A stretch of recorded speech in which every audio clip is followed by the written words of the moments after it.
Olá pessoal, nesse vídeo vamos mostrar as características da arquitetura neoclássica, as principais obras e sua influência no Brasil e no mundo. Acompanhe. A arquitetura clássica impressiona com suas obras monumentais, simetria, colunas e detalhes, não é mesmo? Até hoje essas obras são vistas por turistas no mundo todo, que buscam conhecer mais sobre a história da humanidade. Mas não é de hoje que existe essa curiosidade e encantamento por elas. No século XVIII, vários filósofos e intelectuais começaram a resgatar seus conceitos e deram origem ao neoclassicismo. Mas afinal, o que é neoclassicismo? O neoclassicismo foi um movimento artístico e cultural surgido na Europa no século XVIII, por volta de 1750. E que visava resgatar os valores estéticos e culturais das civilizações clássicas, especialmente Roma e Grécia. O neoclassicismo teve grande expressão na pintura, na literatura, na escultura e na arquitetura, espalhando-se pelo resto do mundo e perdurando até meados do século XIX. O termo neoclassicismo foi criado em função de estar ligado aos ideais clássicos como meio de compreender as mudanças do mundo contemporâneo. Este movimento estava em conexão com o academicismo e defendia a retomada da arte antiga, que era considerada um modelo de equilíbrio, clareza e proporção, buscando uma simplicidade e pureza estética, principalmente na pintura. O neoclassicismo estava em oposição ao rebuscamento e exagero dos detalhes ornamentais do barroco e do rococó. Em contrapartida, defendia o rigor formal, a supremacia da técnica e a necessidade de um esboço em desenho antes da execução da obra, seja na pintura ou na arquitetura. Características da arquitetura neoclássica: uso da proporção e simetria, plantas retangulares, geométricas, simétricas, uso das três principais ordens da arquitetura da antiguidade, coríntia, dórica e jônica, materiais nobres, pedra, mármore, granito e madeiras, processos técnicos avançados, sistemas construtivos simples, linhas ortogonais, formas retangulares, geométricas e simétricas, volumes corpóreos maciços, bem definidos por planos murais lisos, uso de abóbada de berço ou de aresta, uso de cúpulas, frontões triangulares, entre outros. A transição da arquitetura barroca francesa para o estilo neoclássico começou em meados do século XVII, com as obras do arquiteto Anne-Jacques Gabriel, com a construção de projetos como a Praça da Concórdia em Paris e Trianon em Versalhes. Os projetos originais para a Praça da Concórdia definiam um espaço muito diferente do atual, com dois palácios que delimitavam um espaço fechado por uma série de balaustradas. Os edifícios eram claramente inspirados no traçado de Claude Perrault, fachada do Louvre. Na arquitetura francesa, o trabalho de Perrault na construção do famoso Palácio Real de Paris foi um exemplo de maestria. O seu desenho claro e ordenado, composto por um frontão central e um sistema de colunas germinadas, erguidas sobre um maciço embasamento, teve uma notável influência na definição do novo canone estético da arquitetura. A geração seguinte é direcionada a uma concepção da arquitetura mais clássica e severa. Marie-José Pierre venceu um concurso lançado na Academia de São Lucas, na Itália, para uma catedral e 2 edifícios anexos. Retornando à França, projetou uma casa para Madame Le Prété de Nebeuf, perto de Paris, sendo talvez o primeiro edifício francês verdadeiramente clássico. A Revolução Francesa, 1789 a 1799, também contribuiu para o avanço da arquitetura neoclássica, pois Napoleão Bonaparte quis construir, mudando a cara do país e mostrando seu poder. A arquitetura francesa tem uma das mais belas obras neoclássicas do mundo, o Panteão de Paris, que é um dos maiores exemplos da arquitetura deste período, localizado na França. Além dele, o Portão de Brandemburgo, em Berlim, mostra a forte presença desse estilo em outros países europeus. A construção da Porta de Brandemburgo assume-se como a introdução do neoclassicismo na arquitetura da Alemanha. Criado em Berlim por Karl Gotthard Langhans entre 1789 e 1793, o monumento apresenta aspecto sóbrio e severo ao estilo dórico. o primeiro deste gênero, edificado com base nas reconstruções do Propileia de Atenas. Langhans assumiu uma versão simplificada do dórico romano. Ao contrário do verdadeiro dórico, as colunas possuem bases e são espaçadas de forma desigual em relação aos pavilhões laterais. Para além disso, figuras meia-métopas nos limites do friso. Os gregos, pelo contrário, utilizavam na terminação friso um tríglifo. Outras obras importantes a levar em consideração são os estudos de Friedrich Gilly. O jovem arquiteto realizou poucos trabalhos durante a sua curta vida, porém, após 1790, teria já preparado alguns projetos definitivamente relevantes. O projeto para o Teatro Nacional de Berlim e o Monumento de Frederico, o Grande. No início do século XVII, o arquiteto inglês Inigo Jones começou a divulgar na Inglaterra o trabalho de Andrea Palladio, um dos maiores nomes da arquitetura italiana naquela época. Desde então, a arquitetura palladiana foi tão engrandecida que dominaria a arquitetura inglesa, até que acabou por sofrer delicadas alterações por Robert Adam. Ao longo do século XVIII, registrou-se a construção de várias residências influenciadas pelo estilo italiano, como Holkham Hall e Chiswick House, projetados por William Kent e Lord Burlington, respectivamente. Da colaboração entre os dois, resultaria o hall de entrada da Holkham Hall, cerca de 1734, considerado como um dos mais espetaculares interiores do século XVIII. O resultado final é definitivamente clássico, com uma sala que revela uma concepção dramática de inspiração barroca. A primeira extensão do neoclassicismo inglês é, contudo, observada na sala de James Stewart, que projetou a Spencer House em Londres, 1758.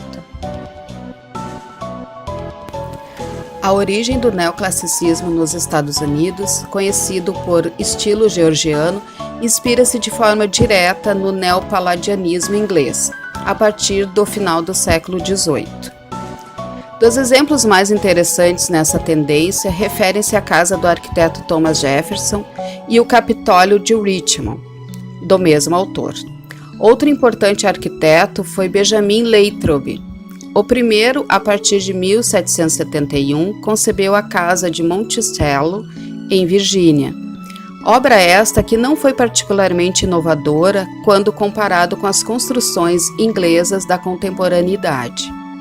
O neoclassicismo afirma-se no cenário americano principalmente até finais da segunda metade do século XIX.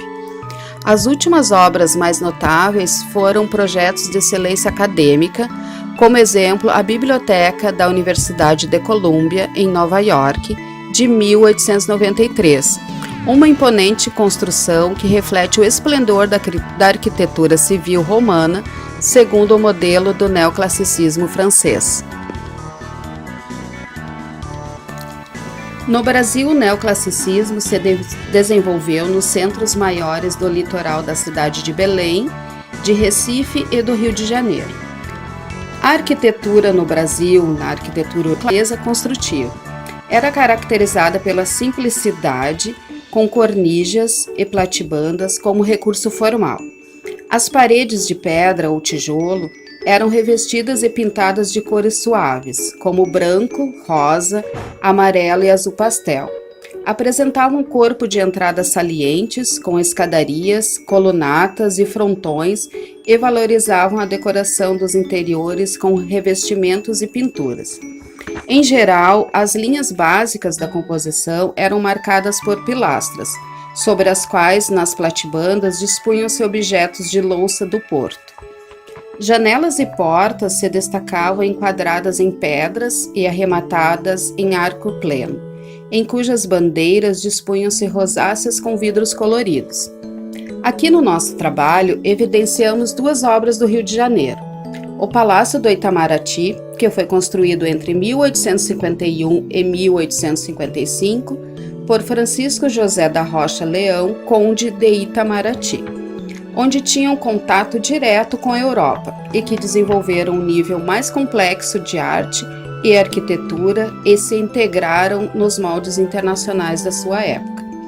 E também a Casa França-Brasil é um dos exemplos arquitetônicos do desenvolvimento desse tipo de estilo no país.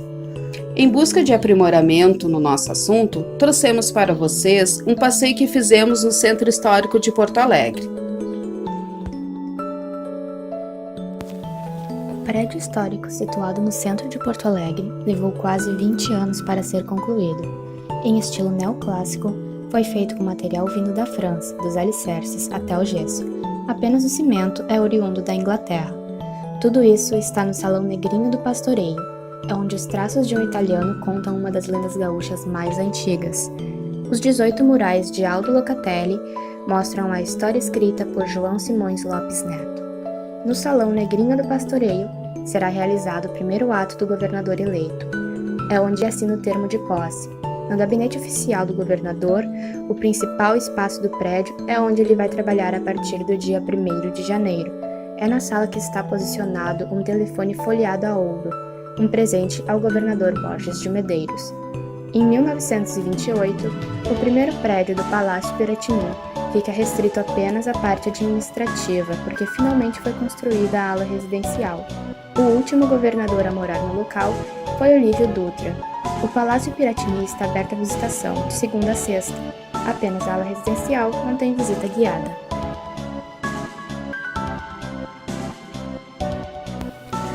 Centro Cultural Santander.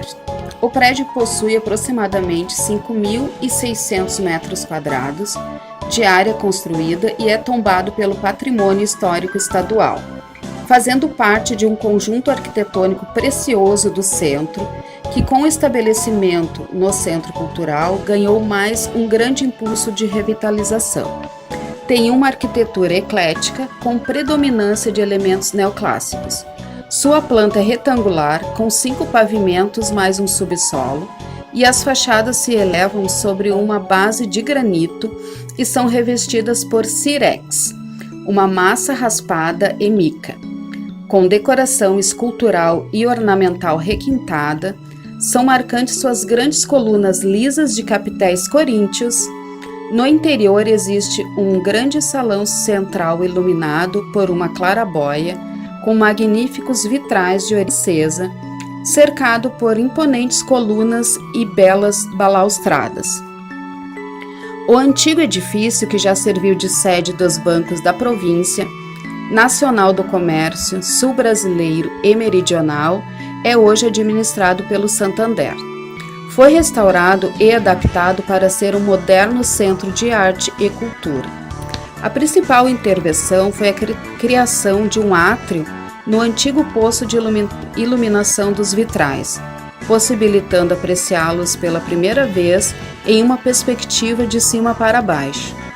No andar térreo, no segundo piso, organizou-se o espaço para abrigar exposições e no subsolo os antigos cofres foram transformados em uma sala de cinema, café e restaurantes, tem sido como um dos espaços da Bienal do Mercosul.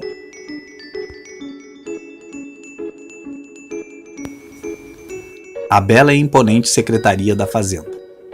Quase 30 anos se passaram para que fosse iniciada a construção do prédio sede da Secretaria, o mesmo ocupado até hoje em estilo neoclássico.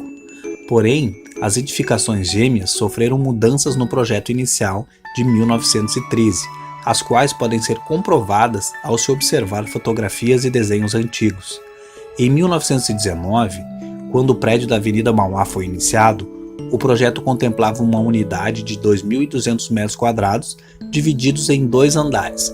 Abrigaria a administração do porto, a mesa de rendas, a junta comercial e a repartição de higiene. De 1920 a 1927, as obras foram paralisadas 2 vezes por problemas financeiros. Houve alterações no projeto. Pisos de concreto armado, ao invés de madeira, foram acrescentados pórticos laterais, colunas, escadarias de granito e mais um andar para a Secretaria da Fazenda, a mesa de rendas da capital, o Tesouro do Estado e o Banco do Estado. Atualmente, os 2 blocos estão interligados pelo pátio interno e por uma passarela no 5º andar. Bom, pessoal, então passamos uma manhã maravilhosa aqui no Centro Histórico de Porto Alegre, com esses prédios lindos que compôs o nosso trabalho. Esperamos que vocês tenham gostado e era isso. Até a próxima. Até a próxima, galera!